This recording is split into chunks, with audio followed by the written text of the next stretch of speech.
Good day, guys. We've been planning this for a very long time now, actually. Just before COVID, around that time, really. That's how the three of us met as well. This is the episode 1, basically, of Motoskid.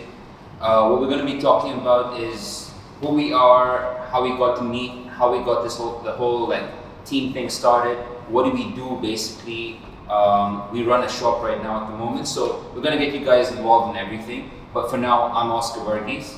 I'm Mohammad Wasif. Imran Ali. Okay, so the three of us make a team, Motoskid, and we'll talk about how we got to know each other, how long we've been working together and stuff. So Imran and I met when was the first time we met? 2011? 2011. 2011. Car show. Yeah, so we met in around 2011 and it was at a motorcycle and car show.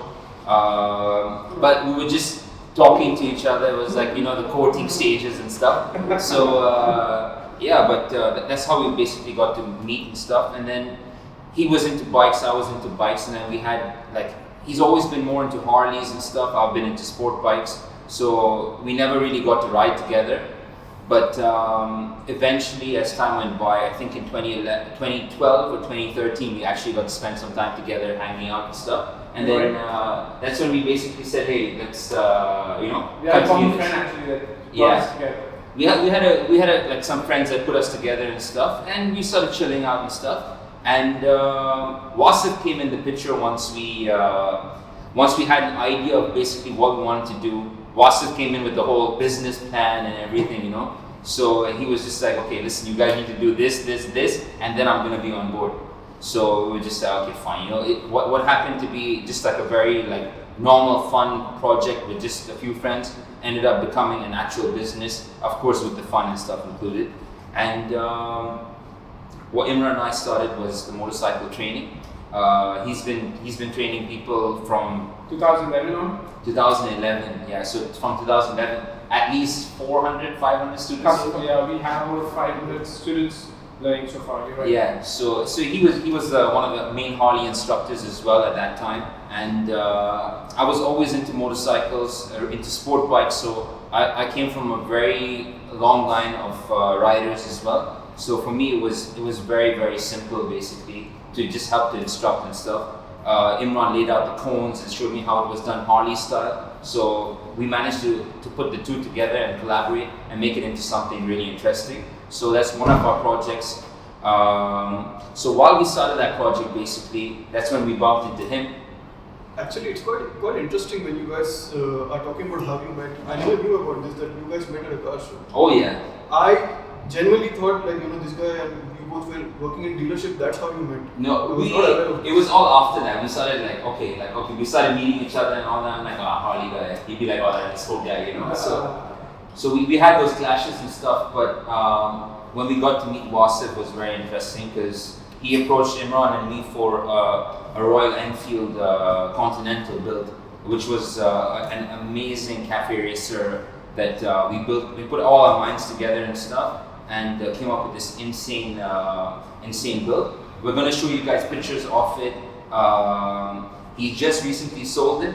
There were people chasing us all the time for this bike, and then finally we said, "You know what? It's time to upgrade." So we moved on to the next and stuff. So we'll keep you up to date with all of that for later. Was it 2018 or 19 when we met him? It was right after COVID. I don't remember. I think it was 2020. I think it was 2020. 2020. Yeah, we were all just sitting down, deciding, "Hey, let's do something," and then he came up to us with the project, basically. Actually, I approached Imran since this guy was working for Koheji back then, right? Yes. No, I left Koheji back then. It was we met in one of the with Ash and our friends. A few friends we met and we were doing some studies and vacation. So I had few rides with you, but from what I know, I think you were working somewhere back then. I don't exactly remember what. Anyways, so I knew that you and you and I met in Koheji when I had an R1M. Yes, probably. And probably when you sold the boat to him as well. Yes. Yes. So I knew that you had knowledge of bike fabrications, and I had a clear picture of what I wanted, but I didn't know the steps and the proper shops and in Bahrain who does this. And of course, not spending significant amounts of money with the proper builders over here. No, exactly. Exactly. And that's why, since he was a friend, I approached him. I had a clean slate. It was a 2015. It was a 2015 bike which I bought from a friend. Nice. I explained to him like what kind of theme I want, what am I going for. I want to convert it into a cafe racer, lower the handlebars and everything. And deciding on the aesthetics of the bike, that's where Oscar helped me out. Yeah, I was really confused between the colors. The frame and but you said Nardo Grey was your goal, so I think that's why it was. Actually, Nardo Grey, was it Nardo Grey what I decided at the beginning? I was actually talking about the Iron Man theme. Gold and red. Yes. Gold and yes. red. Yes. Gold and Sorry. red. That's right. Yes. That's right. That's what it was.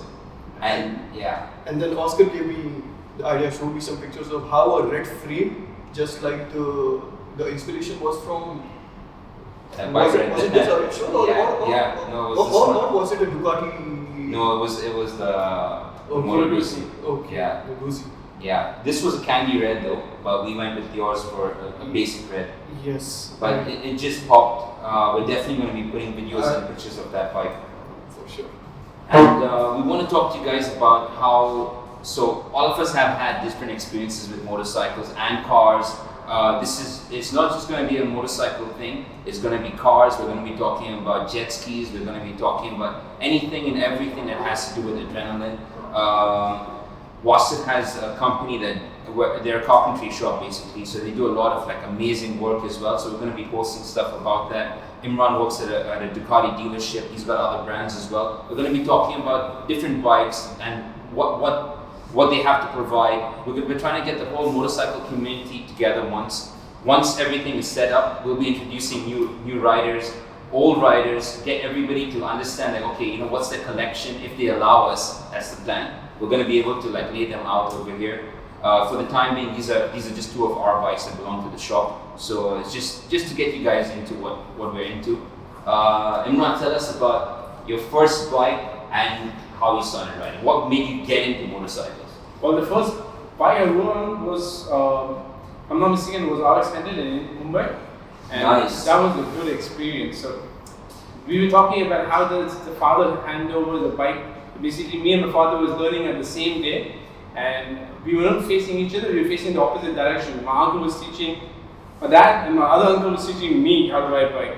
On the same bike? Different bike. He was on a Splendor, and I was on the RX-100. Okay. So my dad actually left the clutch and let go the throttle, and the bike went up, and he was on the floor.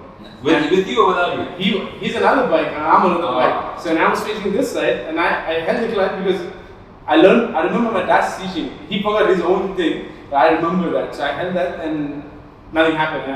Only the rest, rep was on. But then switched off the bike and picked him up, all that.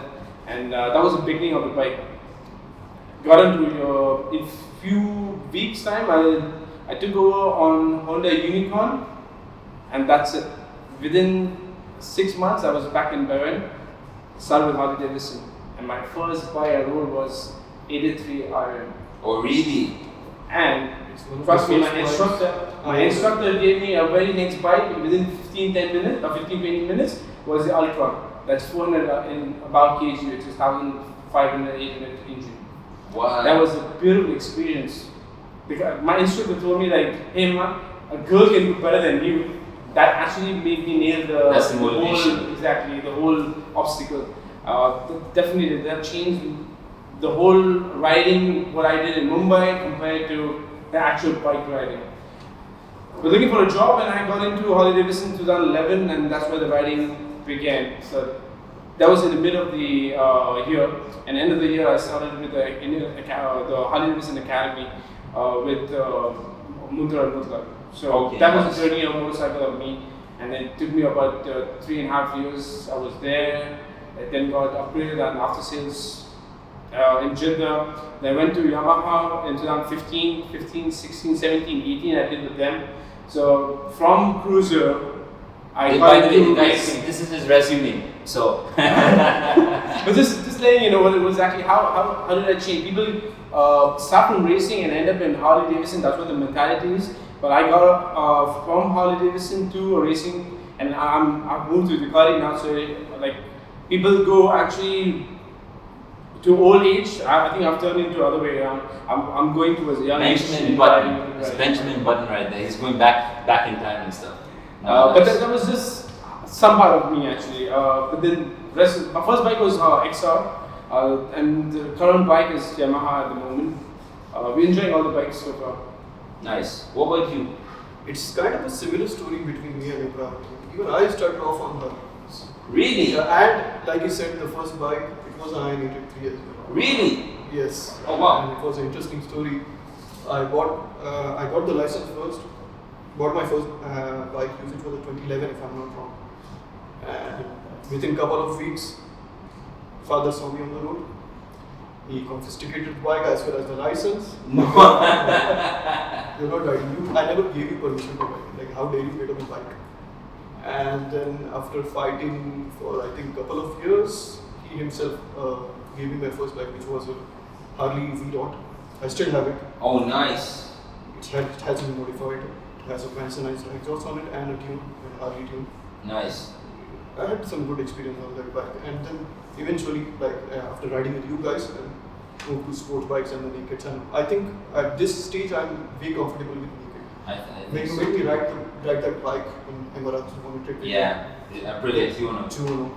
Fell in love with that. That's the next target. If I get rid of the Panigale, it's right over there. That's what I'm trying to. Oh, nice. I guess everybody is that way. It's just about finding the right bike that gives you that right feeling. I've ridden so many bikes. This is the bike, honestly, this is the first 1000cc bike I've ever rode. Was the R1 2004, and it was such an awesome bike. It was wild. It was super aggressive and stuff at the time. Really got the hang of it. But when I switched to another bike, when I tried other bikes, just literally another 1000cc bike, a sport bike, just the seating felt different. Like on this R1, I feel like I'm sitting on the bike, and when I hopped into the Suzuki and the other bikes, just sitting inside, So just that different seating position really, everyone's different. But for me, this felt like home, It's like your mother's food is always the best tasting food, unless you're married and then it's your wife's. My wife's food is really good. So, but what happened is I had a different experience because I started off on a 50cc monkey. That's how my father basically got me into motorcycles. He was just like, you know what? He could have easily thrown me on a bigger bike and be like, hey, you know what? Just go ride something fast, But because he was riding and he had all the experience, he's just like, go start off with the monkey and then go all the way up to the top, Is this the same story what you told me about the where you wrapped the No. That's on a Honda 125. That's not the monkey. No. The monkey was another story. I flipped that too, by the way. But the story with the Honda 125 was a really fun one because my dad's friend had owned the bike and he had a motorcycle workshop in Miraz, and he's just like my dad basically told me sit down on the bike, and it had 4 or 5 gears or something stupid like that, and he's like, okay, this is the clutch and this is the throttle, and I'm like, where is the throttle? And he's like here, it's this cable. My father literally handed me this throttle cable, and he told me just put your hand out. So I put my hand out and he tied this damn cable around my hand, and I'm like, so what do I do? He's like, just pull. So I'm like, what do you mean just pull? So he's like, pull, and you start going. I'm like, okay, fine. I had no idea about what gears were. I had no idea what anything was. He put on a very tiny helmet for me as well, and just let me take off. And while he and his other friends were chilling in the garage, smoking and all of that, hanging out, I was this 9-year-old kid just pulling this damn cable in the garage, doing stupid things. So I was going so fast, didn't know anything about gears, but just shifting to whatever. He told me 4th or 5th gear was on the top, so I was just doing everything to get there. And next thing you know, there was tears falling out of my eyes. And I blink and open my eyes, and there's a left turn. There's an arrow pointing left, and I'm like, yeah, that's not happening. And I'm still pulling this damn throttle. Next thing you know, I go off the road, and the bike starts flipping and everything, and I'm just like lying on the ground, and the throttle, I can still hear the throttle going around. I'm moving my hand and the throttle's still pulling. But hop back on the bike again. I don't know where I got the strength to lift up that damn bike, but lifted it up, got back on it, went to my father almost crawling like a deformed kid or something. It was hard. But sounds like a Looney Tunes episode. Oh yeah, oh no, definitely. But he was proud of me. He was just like, okay, you came back in one piece. I'm like, yeah, kinda. I'm like, here's the throttle cable, take it back. That was one of my first experiences, and then we just went on to different bikes. We'll be talking more about the bikes we've been riding, we've ridden as well. We'll talk to you about, we want to get you guys involved in our daily lives as well, to know what happens on a weekly basis. It's not gonna be a guaranteed weekly basis, but hopefully in a month we're gonna try and get 2 or 3 videos. If we're lucky, we'll probably get 4. Our aim is to show you guys what we do and how we're trying to help grow the automotive community, because ever since COVID there's been a huge I feel like motorcycles and cars are not where they used to be in the Gulf. I feel like we used to have so many car shows, motorcycle shows, gatherings and all of that, I feel like it's ever since COVID everyone's been, I know we're not nervous about COVID anymore. Cautious. Yeah, we're just more cautious, and I feel like, of course, everyone's got families and stuff. We're not as young as we used to be. That's a cautious. And of course, the ripple effect of the COVID. Yeah. We have been feeling it recently now. Yeah. I'm sure people who are watching the video, alright, they might be having.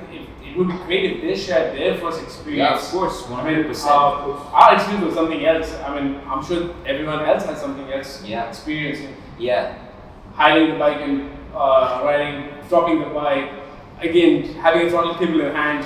We would like to hear your stories. Please mention down in the comments. Yeah, definitely. Let us know what you guys have been up to. Let us know your first experience, like Imran said. Let us know what you guys did, how it was, and what do you guys ride now. It would be nice to know. And let us know what you guys would like us to talk about in the next few episodes.